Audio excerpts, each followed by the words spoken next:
You won't believe what my own granddaughter did to me. After everything I sacrificed, the nights I stayed up holding her through heartbreak, the thousands I poured into her big day, she called me basic. And that was just the beginning. Before I tell you the rest, make sure to hit that subscribe button and let me know where you're watching from. This one's going to stay with you for a while. I never expected to be the villain in my own family's story. I suppose it crept up on me. One quiet dismissal at a time, one thankless gesture, one phone call that never came. And yet when Madison, my first granddaughter, the girl I used to rock to sleep on my chest, looked me dead in the eye and called me too basic for her bridal shower, something inside me shattered so cleanly, it made no sound at all. She didn't say it to my face. Oh no, that would have required courage. She said it in a group text I was accidentally left in. They were discussing the final touches of her bridal shower, the one I was paying for out of my retirement account. I had spared no expense. Custom linen napkins with her monogram, a floral arch flown in from Savannah, and a vineyard-style venue nestled in the Blue Ridge Mountains. Everything she wanted. But in that message thread, she laughed. Can we make sure Grandma doesn't come in her usual Kohl's outfit? This vibe is luxury, not basic. Another message chimed in, probably one of her sorority friends. Ugh, yes, she gives me cafeteria lady energy. Then a third, from my own daughter, Claire. Let's just tell her we're keeping it small. She'll understand. My hands were trembling when I read it. At first, I thought I must have misunderstood. Maybe it was meant for another chat, maybe autocorrect. But no, my name was there, plain as day. So was the casual cruelty. I sat in the quiet of my kitchen for a long time. The tea kettle whistled and whistled before I remembered I'd even put it on. I didn't cry. Not then. Instead, I smiled. A strange, hollow smile I didn't recognize. Wish you all the best, darling, I typed back. Hope it's everything you dreamed. And then I called the venue. Hi, this is Eleanor McCarthy, I said, steady and sweet as pie. I'd like to cancel the reservation for June 14th. No reschedule. Just cancel. Thank you kindly. They were shocked. The woman on the line offered to waive the cancellation fee. I told her not to worry about it. I had other plans for the money. That night, I packed away the guest favors into a box and labeled it for donation. I transferred the refund into the account I used for charity work and sent the full amount to a women's shelter across town. I included a note in honor of all the women who were told they were too basic to belong. I didn't tell a soul. The morning of the shower came with sunshine and a soft breeze. I sat across the street from the now empty venue, sipping iced tea from a thermos and watching the chaos unfold. Cars pulled in one after another. Heels clicked on pavement. Pastel dresses fluttered. And then the panic. Phones were pulled out. Doors rattled. A few angry calls were made. I recognized Madison's voice before I even saw her. What do you mean it's canceled? My grandma reserved this. Call her.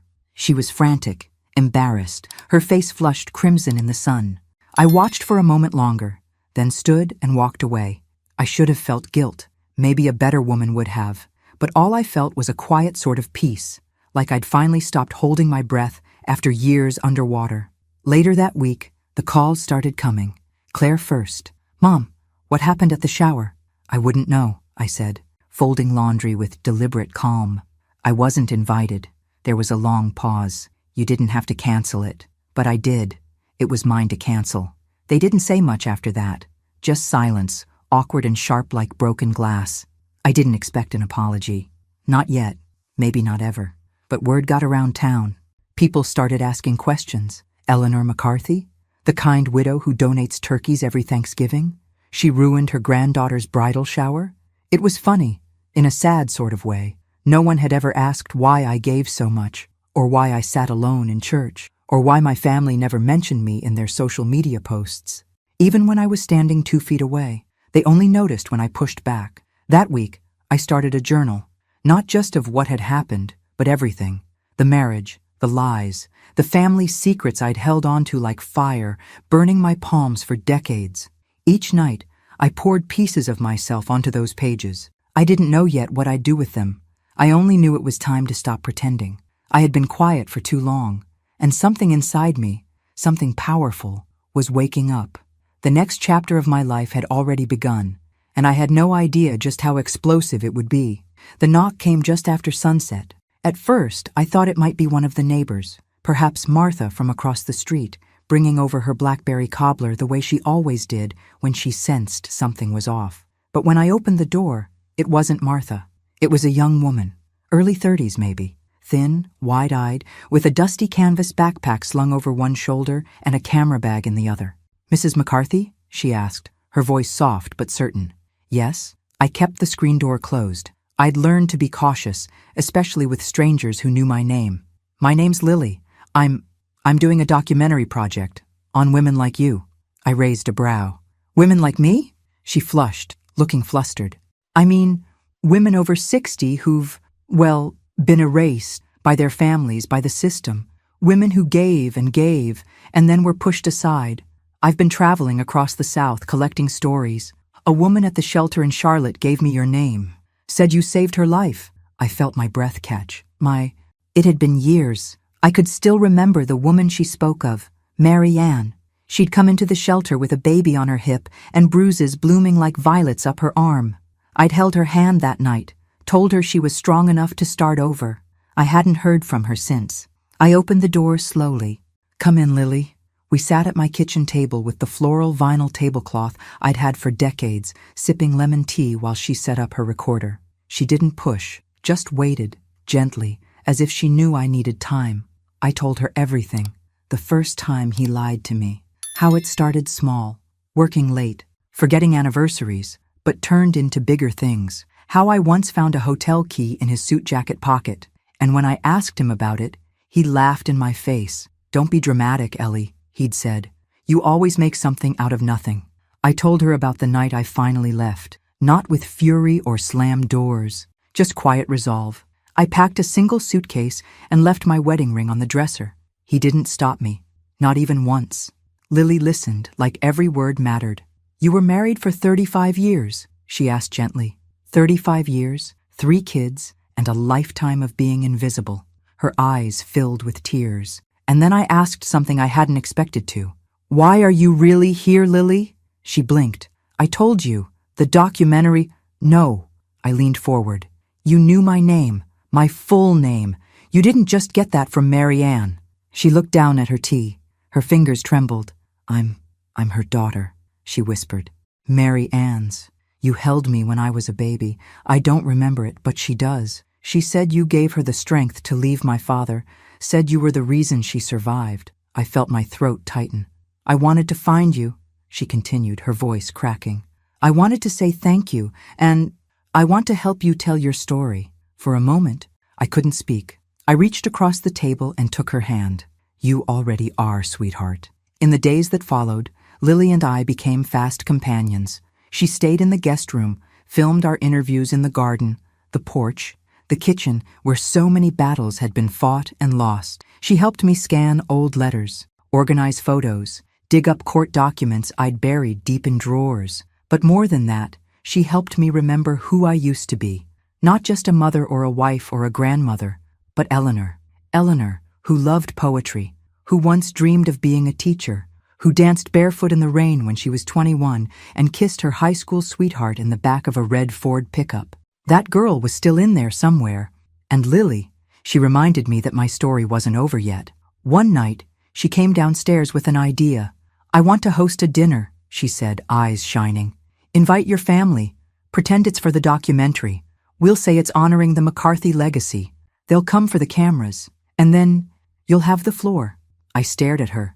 "You want me to confront them?" "No, I want you to reclaim your voice."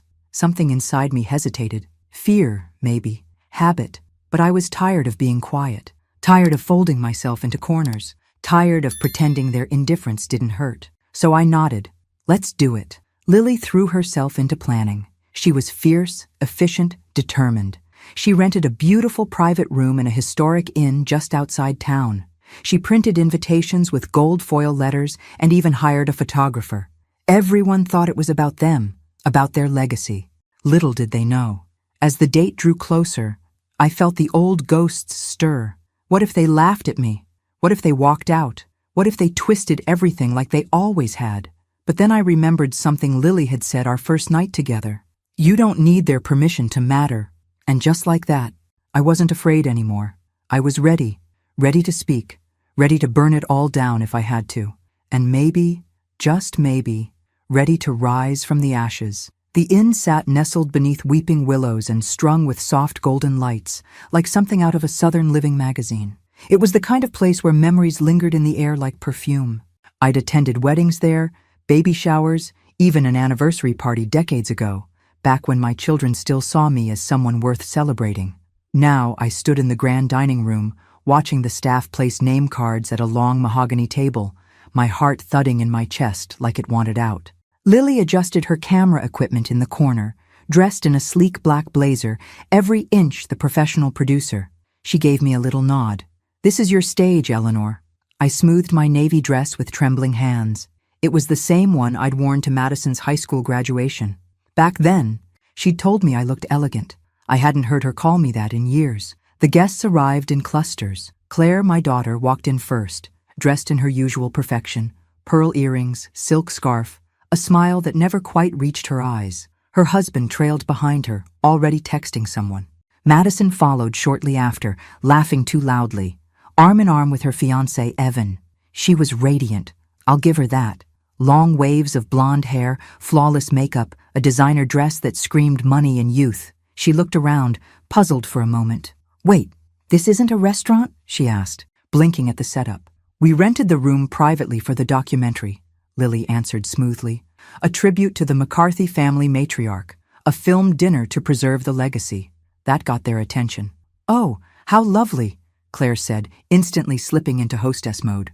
"Well, we're honored. Aren't we, Maddie?" Madison smiled, tight-lipped. "Of course." The others trickled in. My 2 sons, one with his second wife, the other alone and brooding. A few cousins, old friends, all of them smiling, polite, unaware. We sat down. Plates clinked. Wine flowed. Conversation danced on the surface. Light and meaningless. Claire kept steering the camera toward herself whenever she spoke. And then Lily gave me the signal. I stood. "I want to thank you all for coming tonight," I began, my voice softer than I wanted it to be. "This means a great deal to me." They all turned, surprised. "For years," I continued, "I've played a part in this family that I never auditioned for. I was the quiet one, the provider, the one who stayed behind and made sure there were casseroles in the freezer and Christmas cards mailed on time." I took a deep breath. But I was also the one forgotten, silenced, discarded. And lately, I've begun to wonder, if a woman gives everything she has to the people she loves and they no longer remember who she is, did she ever really exist to them at all? There was a stillness at the table. Even the forks stopped moving. Claire chuckled nervously. "Mom, what are you talking about?" "I'm talking about the bridal shower." Madison stiffened. "I paid for everything," I said, turning to her. "The flowers, the food, the venue. I wanted it to be perfect for you. And in return, I was called basic, embarrassing, someone to be excluded." "Grandma, that was a private message," Madison said quickly, her cheeks red. "But it wasn't private to me. I read every word, and I canceled the shower. Not out of spite, out of clarity. For the first time, I saw how invisible I'd become. Silence. One of my sons cleared his throat. "I'm sure she didn't mean it, Mom." "Didn't mean it?" I said, now stronger, the fire rising. "What about the years your father cheated on me, and I kept the family together? What about the holidays you left me alone because your new wives didn't like my casseroles? What about the time I had surgery and no one called to check on me for 5 days?" The room was suffocating. "I stayed silent all these years to protect your image of a perfect family, but I'm not protecting you anymore." I turned to Lily, who lifted a manila envelope from her bag. "In here," I said, "are copies of every letter I wrote to your father during our divorce. The ones where I begged him not to turn you against me. The ones where I warned him what it would do to our children. And here," I reached into my handbag and pulled out another folder, "are photos of bruises, of empty bank accounts, of things I survived while smiling through birthday parties and graduations." Madison was crying now. Claire looked like she might faint. "I didn't invite you here to destroy you," I said gently. "I invited you to free myself." I sat down. My hands were shaking, but I felt lighter, like I'd just set down a burden I'd been carrying for 40 years. No one said a word, until Lily turned off the camera. Then Madison stood. Her voice was soft. "I didn't know, Grandma. I swear, I didn't know. I know you didn't, I said. But now you do. The dinner ended early. No toasts, no more small talk. They left in waves, quiet, subdued. A few kissed my cheek. Most didn't. Lily helped me clean up. Her eyes were glassy. You were incredible, she whispered. I was honest, I corrected. She smiled. Same thing. That night I lay in bed, staring at the ceiling. I'd told the truth. I'd broken the silence. But I could feel something else coming. Something buried even deeper. And I wasn't done yet. Not by a long shot. I woke up the next morning to a ringing phone and the dull ache of a storm behind my eyes. It was Claire. Her name lit up the screen like a warning sign. I let it ring twice. 3 times. Then I picked up. Hello, Mom. Her voice was brittle. We need to talk. About? That performance last night, that stunt. I sat up slowly, easing my back against the headboard. You mean the truth? Claire sighed. You humiliated us. On camera. Do you even realize what you've done to this family? I closed my eyes for a long moment. What I've done? Claire, I didn't destroy this family. I just stopped pretending it was perfect. There was a pause, then a soft click. She hung up. I placed the phone on the nightstand and stared out the window. The sky was gray. Rain was coming. But I wasn't afraid of storms anymore. Later that day, Lily returned from a short trip into town, her cheeks flushed from the cold and her arms full of boxes. What's all this? I asked. She set them on the dining table and opened the lid. Inside were stacks of manila folders, copies of documents I hadn't seen in over 20 years, bank statements, legal filings, a letter with my name on the top in crisp black ink. I went to the county archives, she said, and I found something. She handed me the letter. It was dated May, my mother's handwriting. Dear Eleanor, I've changed my will. The farm is yours now. I know I should have done this years ago, but I couldn't bear to hurt your brother. Still, it's rightfully yours. You were the one who stayed. You were the one who sacrificed. My throat tightened. I remembered that letter. I'd found it after her funeral, tucked between the pages of her favorite Bible. I'd given it to my ex-husband to show the lawyer. He told me it wouldn't hold up. He told me not to fight. I believed him. Turns out, Lily said, he never submitted it. He buried it. Legally, the will is still valid. The land, Eleanor, the farm, it's yours. I stared at her. What? It's yours. We just have to challenge the transfer. I have a lawyer lined up. She said you have a real case. My heart pounded. That farm wasn't just land. It was legacy. It was where I was born, where my father taught me to fish, where my mother made apple pie every 4th of July. It was mine. And he'd stolen it with a signature and a lie. I stood up so fast the chair scraped against the floor. Call the lawyer, I said. Let's bring it all into the light. The process began that same week, and oh, how quickly the storm gathered. My ex-husband, Dr. Charles McCarthy, was furious. He called me personally, something he hadn't done in years. Eleanor, don't do this, he snapped. It'll embarrass the family. Think of the kids. The kids you turned against me? His silence was answer enough. You stole from me, I said. You made me feel small for decades, and now I'm taking it back. You don't know what you're starting. I smiled. Oh, Charlie, I do. For the first time in my life, I do. The court proceedings began within the month. Lily and I poured through old files, dug up every piece of evidence we could find. She even found a voicemail from years ago where Charles admitted the will had been misplaced. The courtroom was cold, formal. Claire was there, arms folded tight across her chest. Madison didn't come. Charles, seated at his attorney's table, looked older, thinner. Not the charming doctor everyone once adored, just a bitter man with too much pride and not enough shame. My lawyer, bless her heart, was fierce. She laid out everything, the will, the timeline, the silence that followed. Then she handed the judge the letter from my mother, the one Lily had recovered. The judge read it, his brow furrowed. Then he looked at me. Mrs. McCarthy, do you believe your late mother intended this farm to be yours? I stood. I don't just believe it, I said. I know it, and I would have fought for it if I hadn't been gaslit into thinking I didn't matter. But I do matter, and I'm not invisible anymore. There was a hush in the room. Then, slowly, the judge nodded. I find in favor of the petitioner. The gavel fell. Just like that, the farm was mine. Lily squeezed my hand so tight I thought it might break. I didn't care. I was laughing, crying, breathing in a way I hadn't in years. Outside the courthouse, reporters waited. I gave a single statement. I'm not here to ruin reputations. I'm here to reclaim mine. I walked away with my head high and my spine straight.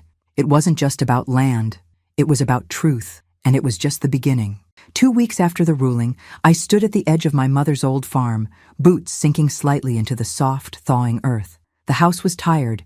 Its shutters hung loose. The paint was chipped, and weeds had claimed most of the garden. But to me, it was sacred ground. A heartbeat I thought I'd lost. Mine again. I breathed it in. The smell of wild honeysuckle, damp pine, memories. I walked the length of the property line, remembering summers spent chasing fireflies with my brothers, winters huddled by the fire while Mama read aloud from old books, her voice slow and sweet like syrup. I remembered the barn dances, the burnt pies, the tears. I remembered everything. And for the first time in decades, I felt whole. Lily arrived the next morning with a notepad full of ideas and a sparkle in her eye. We could restore it, she said. Turn the house into a women's retreat center, workshops, healing spaces, a place where women like you, women like me, can come to breathe. I hadn't even finished my coffee, and already she had sketches spread across the kitchen table. I was just planning to fix the porch swing, I joked. But something about her idea stirred me. A safe place, a fresh start, not just for me, but for all the invisible women I'd met over the years, the ones whose stories were never told, the ones who were always someone's mother, someone's wife, someone's shadow. I put my hand on hers. Let's do it. We started small, gutting the inside, replacing the windows, repainting the trim. Neighbors pitched in. Old friends brought tools and casseroles. Even the mayor stopped by one afternoon to say, "It's good to see this place come alive again." And it was. So was I. But just as the house began to shine, the phone rang again. It was Madison. Her voice cracked before she even said hello. "Grandma, can I come see you?" I paused, unsure. Then, yes, of course. She showed up 2 days later, wearing jeans and a hoodie, no makeup, her hair tied back in a loose bun. Not the polished version of herself I usually saw, just a girl, my granddaughter, shaking, nervous. She stood on the porch where I used to rock her to sleep. "Grandma," she began, "I didn't understand. About what you went through. About what you carried. I was cruel, and I'm so sorry." Her eyes filled with tears, and she took something out of her pocket. A frame. Inside it, the printout of the message thread. The one where she called me basic, but she'd changed it. The frame was painted gold, and beneath the glass, she'd written, "I was wrong. You're not basic. You're the foundation, and I'm proud to be your granddaughter." My chest ached. I reached out and pulled her into my arms. "Thank you," I whispered. "That means more than you know." She stayed for days after that, helped with the cleanup, cooked meals, asked questions, real ones, about my childhood, about the marriage, about everything. And I told her, not as a grandmother, not as a victim, but as Eleanor. One evening, as the sun dipped low over the fields, she stood with me by the old oak tree where Mama used to tie ribbons each spring. Madison looked at me, serious. "I've been thinking, maybe I don't want the big wedding, the glitz, the show." "Oh?" I asked, smiling gently. She nodded. "Maybe I just want this. Family, truth, a chance to do it right." I said nothing, just took her hand in mine. That night, I found myself dancing alone in the living room. Jazz played from the old radio. My favorite song came on, At Last, by Etta James. I swayed slowly, arms outstretched, tears falling freely, because at last, I was seen. At last, I was whole. At last, I was me. And somewhere in the flicker of candlelight and the soft hum of music, I knew this was just the beginning. And the best was still to come. The morning of the wedding came with the scent of fresh-cut grass and magnolia blossoms, but there was no church, no cathedral, no string quartet playing in some stuffy hall. Instead, the farm was blooming. We'd transformed the space behind the old barn into a garden chapel, draped with linen and wildflowers, where sunlight streamed through trees like God himself had blessed the soil. The oak tree, Mama's ribbon tree, stood tall and proud, wrapped now in white silk and memories. Madison had asked to hold her wedding here, simple, intimate, true.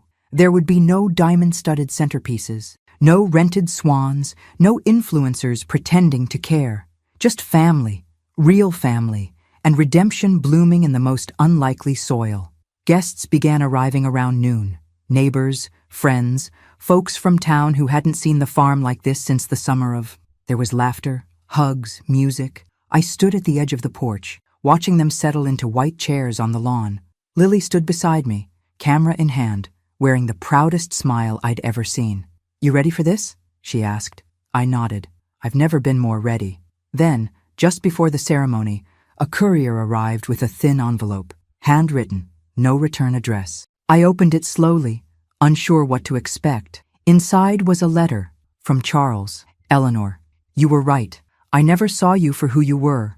I saw a version of you I could control, and when you stopped being that, I resented you. I know it's too late for forgiveness, but it's not too late for the truth. I'm stepping away from the practice. I've sold my share. Enclosed is a check. It's not enough. It never will be. But it's something. I've told the kids everything. Do with it what you will." Charles folded inside was a check for $10. I stared at it, not for the amount, but for what it meant. Not justice, not revenge, recognition. I didn't tell anyone, not that day, not yet. I slipped the letter into my Bible, right where Mama had once hidden her will. 2 women, both betrayed, and both redeemed. The music started. I took my seat at the front, heart full. Then Madison appeared at the top of the aisle, barefoot, no veil, holding wildflowers. She looked at me, not past me, not around me, at me, and she mouthed, "Thank you." Tears slipped down my cheeks as she walked down the aisle toward Evan, who waited with shaking hands and wide eyes. They exchanged vows they wrote themselves, words about trust, forgiveness, humility. Madison spoke about generational healing, how the wounds we inherit don't have to define us, but they do demand our attention. She spoke my name. I dedicate this day to my grandmother, Eleanor McCarthy, for showing me that dignity isn't about appearances, it's about truth. And that love doesn't come from perfection, it comes from courage. The crowd stood in applause before the kiss even came. After the ceremony, Lily handed me a small envelope. "What's this?" I asked. "It's from the State Film Commission," she said. "They want to fund the full documentary. They loved the footage. They want to call it Basic No More, the story of Eleanor McCarthy." I laughed through my tears. I couldn't have written a better ending. That night, we danced under the stars. Me, Madison, Lily, even Claire, who cried as she hugged me and whispered, "I'm sorry I didn't see you sooner." We didn't talk about the past that night. We didn't need to. It was in the soil, in the music, in every echo of laughter from the people who had once looked past me, now circling back like fireflies to the light. And as the night faded, I sat in my old rocking chair on the porch, watching the last of the candles flicker. 66 years, a lifetime of silence, but not anymore. I was Eleanor McCarthy, and I had finally been heard. 2 months later, the ribbons returned. We started tying them again, me and Madison, just like Mama used to do every spring. But this time, each ribbon carried a name, a woman we'd helped, a life touched. There was Angela, who came from 3 towns over, fleeing a husband who'd made her feel worthless. There was Margot, 72, who'd never learned to drive because her late husband said she wasn't smart enough. There was Jenny, just 24, whose mother had cast her out for speaking her truth. They came to the farm with nothing but stories and left with something more, dignity.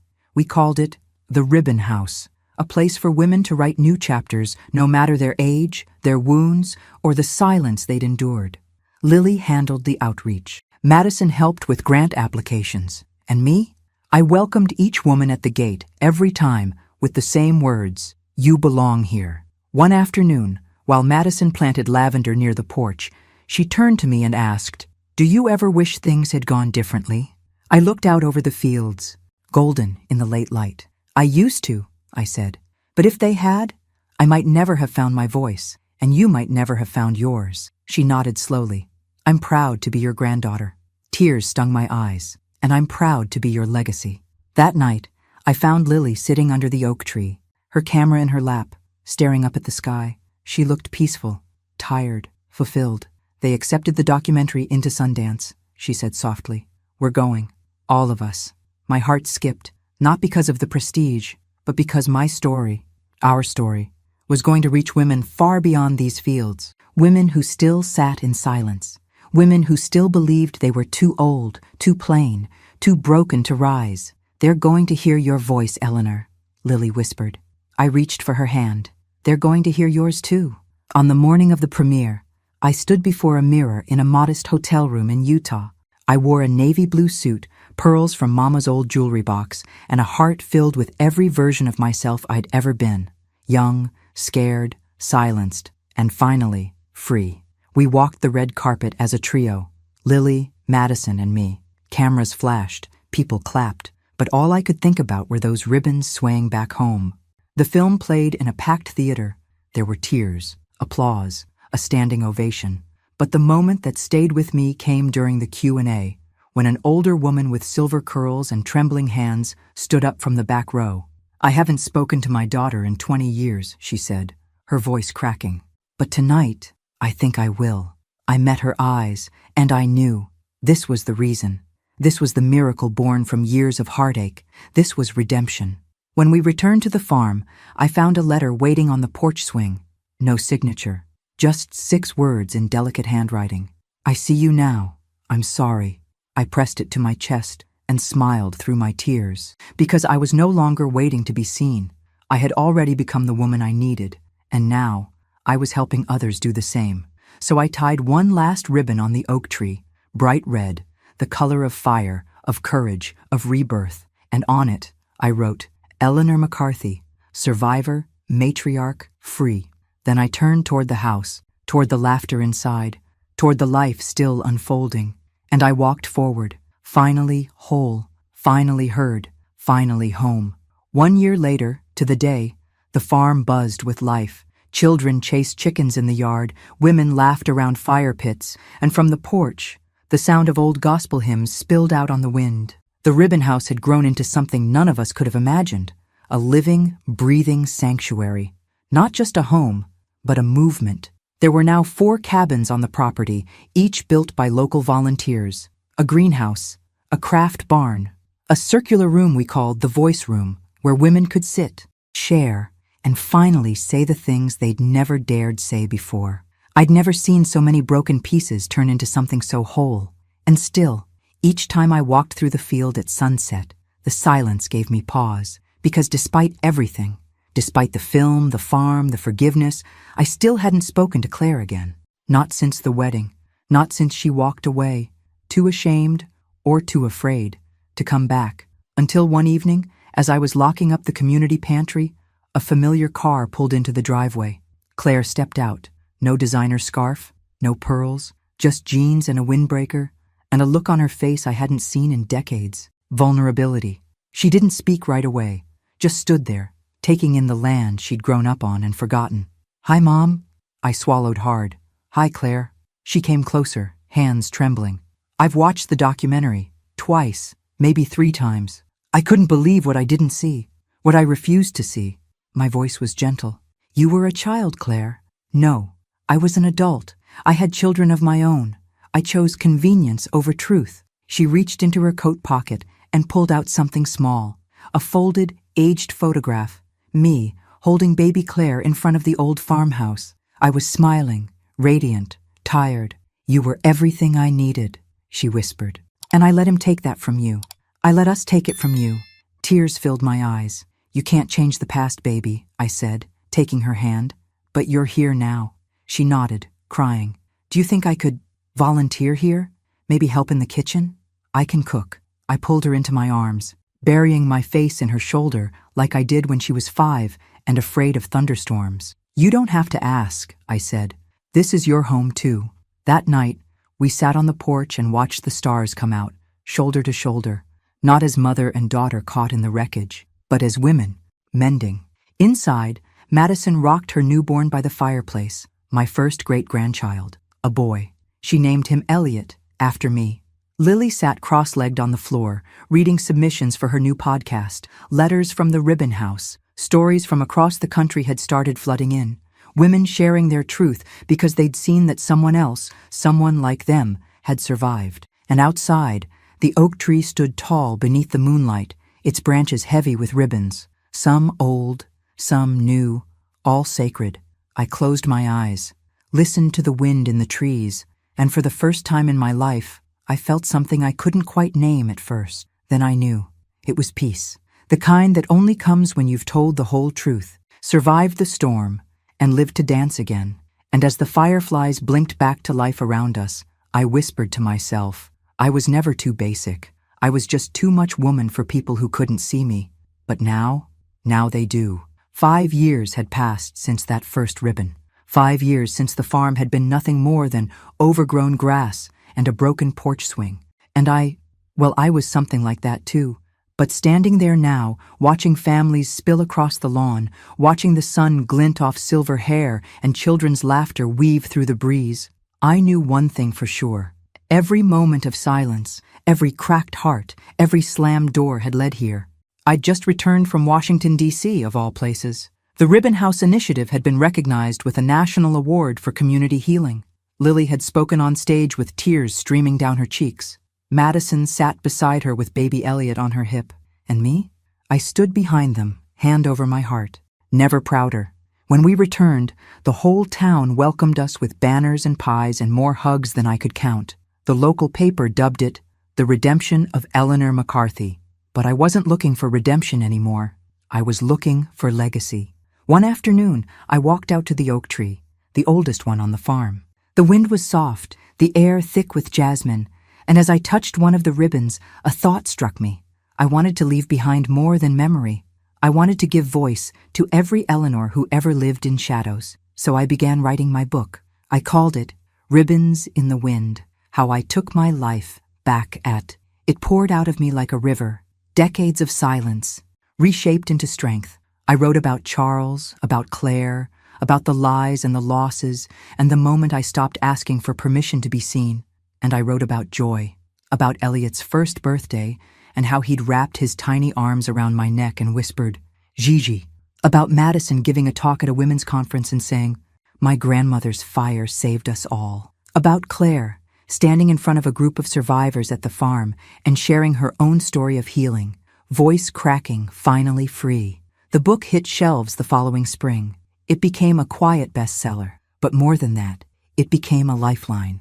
Letters arrived from Kansas, New Mexico, Ohio, women in their 60s, 70s, even 90s, telling me they'd walked out of bad marriages, reconnected with estranged children, started painting again, started living again. One woman wrote, your story didn't just change my life, it gave it back to me. I kept each letter in a box I called the Second Chances drawer. Then, one morning in late autumn, as golden leaves danced around the porch, I got a knock on the door. It was Charles, older, stooped, holding a bouquet of white lilies. I know I don't deserve a minute of your time, he said, his voice trembling. But I wanted to tell you in person, I was wrong. About everything. I looked into his eyes and saw the man I once loved, and the man who had failed me. Both. I forgave you a long time ago, I said softly, but I'll never forget what you taught me. He nodded, eyes misty.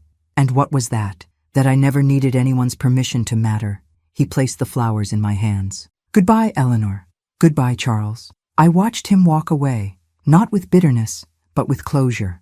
And that night, beneath the stars, I sat beside Lily and Madison and little Elliot as we tied one final ribbon to the tree, bright white, the color of truth. It read, she rose in silence, and the world finally listened. I smiled at them. At this family we'd built from brokenness and light, and I knew, not every story ends in tragedy. Some end in triumph. Mine did, and I wasn't just heard, I was honored. At D they told me I was too basic. At I was legendary. The day I turned 72, the sky opened up with the kind of slow, golden rain that feels more like a blessing than weather. There was a party, of course, Madison insisted. Tables lined the front lawn of the Ribbon House, each covered in white lace and vases of wildflowers. Women from all over the country flew in. Guests hugged, laughed, shared stories of healing and courage like sacred rituals. But this year, something was different. I didn't feel like a guest of honor. I felt whole. The speech was simple. I stood before them, holding Elliot's hand. He was 6 now, bold and wild and sweet. I spent most of my life thinking my story was too quiet, I told them. too simple, too basic, laughter rippled. But what I know now is that the world is built on women like us, women who survive, who rebuild, who hold up generations and never ask for applause. Applause came anyway. After the cake had been cut and the sun began to dip behind the fields, I slipped away to the oak tree, barefoot and smiling. There was one ribbon left to tie, red velvet, soft but strong. On it in silver ink, I wrote, "For every woman who thought it was too late." As I knotted it around the branch, I looked up at the ribbons dancing above me, hundreds now, a forest of stories. Then I sat on the old bench beneath the tree, the same one where I used to cry. Only this time, I closed my eyes and gave thanks for the betrayal, for the silence, for the fire, because it all led me here. And here, I was not just alive, I was eternal. Eleanor McCarthy's name was no longer a footnote. It was a force. It was a lighthouse. It was a legacy. And as the wind sang through the branches, I leaned back, laughed softly, and whispered to the sky. I was never too basic. I was a storm in a teacup, and they just weren't ready. Now they are, and they'll never forget me. It was early morning when the letter arrived. Thick cream paper, no return address, just my name, written in elegant script that trembled slightly with age. I opened it slowly, the way you open something you know is about to shift the ground beneath you. Inside was a single line. "My name is Margaret. I'm your sister." I froze. No sound in the kitchen, no breeze. Even the ticking clock seemed to pause. Margaret, a name I hadn't heard since I was a child. A ghost, really. One whispered in hushed tones, buried in family silence. My mother once wept in the garden and said, "There are some things too heavy to speak of, Ellie." I never pushed. I never knew. Until now. I read the letter again. They told me you died at birth. I believed it for decades. Then I saw your name in a magazine, read about the ribbon house. I knew. You look like Mama. You sound like me. Eleanor, I'm your twin. My knees buckled, and I sat hard at the kitchen table, heart pounding like 1,000 old doors flying open all at once. I spent the day in a daze. I pulled out family photos, scrutinized every face, every whisper of resemblance. How could this be true? How had this been hidden? Then I remembered something my father said once, during one of his rare tender moments. You were never meant to be alone. That night, I called the number she left. It rang twice. Then a voice answered, shaky, breathless. "Ellie?" And just like that, everything realigned. She was real. She was mine. We talked for hours. Our childhoods, our mother's pain, the way fate had kept us apart, and then brought us full circle. She'd lived in Oregon her whole life, never married, no children. A quiet life, always feeling like a part of her had been missing. I invited her to the farm. When she arrived, the moment was nothing short of divine. Two women, weathered and wise, staring into a mirror neither knew existed. We hugged for a long time. No words, just tears, just time healing what time once stole. Margaret now lives in the guest house by the garden. We spend our mornings in rocking chairs, trading stories we didn't know we shared. She ties ribbons, too, one for every year we lost. And the last ribbon, gold, shimmering, defiant, reads, "Even time can't stop the truth." I never thought I'd find new family at 72. I never thought my life would open even wider. But here we are, still becoming, still rising, still proving that the best stories are the ones that refuse to end when the world tells you they should. And mine has only just begun again. Thanks for listening. Don't forget to subscribe and feel free to share your story in the comments. Your voice matters.